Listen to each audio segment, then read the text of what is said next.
Queen Elizabeth, Britain's longest reigning sovereign, has died. Official confirmation came late on Thursday from Buckingham Palace in London. Earlier in the day, the 96-year-old monarch's immediate family had rushed to be with her, soon after doctors announced they had concerns about her health. The Queen, Britain's longest reigning sovereign, had been suffering from what royal officials called, quote, episodic mobility problems since the end of last year.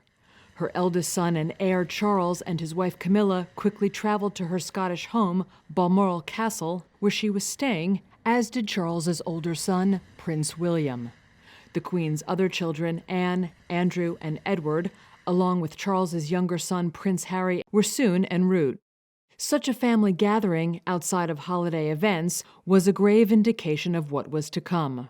After her last health scare in October and a night in the hospital, the Queen cut back on public engagements, relocating to Windsor Castle and then Balmoral rather than staying at Buckingham Palace. On Wednesday, she canceled a virtual meeting with senior ministers after being advised to rest by her doctors. The previous day, she was pictured appointing Liz Truss as the country's new prime minister. Elizabeth has been Queen of Britain and more than a dozen other countries as part of a drastically reshaping empire since 1952.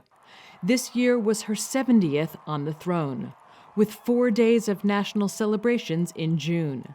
The crowds gathered at Buckingham Palace on Thursday were there to remember their late queen. Days of national mourning will follow ahead of a state funeral.